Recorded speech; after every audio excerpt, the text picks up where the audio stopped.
শিশুদের বাতরোগ এর লক্ষণগুলো আসলে কতদিন পর্যন্ত স্থায়ী হতে পারে? শিশুদের বাতরোগ এটা একটা মেয়াদি রোগ। এটা এমনটা না যে আমরা যখন বলি যে আমরা একটা টিউবারকুলোসিস হয়েছে আমরা বলি যে চিকিৎসা 6 মাস, আমরা বলি যে 1 বছর। এটা কিন্তু রোগটা হচ্ছে দীর্ঘমেয়াদী রোগ। এটা নিরাময়যোগ্য না, তবে এটা নিয়ন্ত্রণযোগ্য। তাহলে আমরা যদি বড়দের বিভিন্ন রোগের সাথে তুলনা করি, যেমন আপনার ডায়াবেটিসের কথা বলেন, আপনি প্রেশারের কথা বলেন, আপনার অ্যাজমা হয়েছে সেখানের দিকে তাকান, সেই রকম একটা মেয়াদি রোগ যেটাকে কি করা যাবে, নিয়ন্ত্রণ করা যাবে, কিন্তু পুরো মাত্রায় নির্মূল করা যাবে না। কোন বয়সীদের ক্ষেত্রে আসলে বেশি দেখতে পাই আমরা শিশুদের এই বাতরোগ? আমরা বলি যে আমাদের তো শিশুদের যে বয়সের সংজ্ঞাটা আছে আমাদের দেশে বলা হয়েছে 18 বছর পূর্ণ হওয়ার আগ পর্যন্ত সে শিশু। তাহলে এই বয়সের নিচে যারাই আক্রান্ত হচ্ছে তাদেরকে আমরা এর আওতায় আনতে পারবো। তবে আক্রান্তের যে সময়কালটা থাকবে সেটা হবে 6 সপ্তাহের বেশি। তাহলে আমরা বলতে পারবো যে সে শিশুদের বাতরোগে আক্রান্ত হতে চলেছে। কিন্তু তার অন্যান্য লক্ষণ বিচারে তার টাইপ, কোন টাইপে পড়েছে সেটা বলতে গেলে হয়তো আমাদের আর একটু বিচার বিবেচনা লাগবে। কখন আসলে চিকিৎসকের শরণাপন্ন হবেন অভিভাবকরা?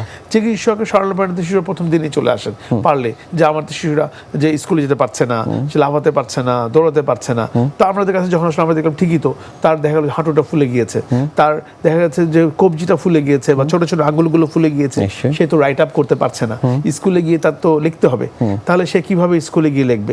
আবার অনেক সময় গোড়ালিটা এমনভাবে ফুলে যায় সে তো বিছানা থেকে দাঁড়াতেই পারছে না, সে তো তার পার্সোনাল কেয়ারের যে কাজগুলো আছে কিছুই করতে পারছে না। তাহলে দেখা যাচ্ছে প্রথম থেকে যখন বাবা মা দেখেন যে তার রোগের কারণে শিশুর কিছু অ্যাক্টিভিটি যেটা ডেইলি লিভিংয়ের জন্য খুবই এসেনশিয়াল সেগুলো হ্যাম্পার্ড হচ্ছে, তখন কিন্তু শিশুর অভিভাবকরা চলে আসছেন যে আমার বাচ্চাটা তো এরকম গিরা ফুলে গিয়ে সে তো হাঁটতে পারছে না, সে তো এরকম তার গিরা ফুলে গেছে, হাঁটুটা সে তো ভাঁজ করে বসতে পারছে না। তাহলে এভাবে কিন্তু শুরু হয়। আর ব্যাক পেইন যাদের থাকে তারা বলে যে না তার তো কোমরে ব্যথা, সে তো শুয়ে থাকতেও পারছে না ভালো করে।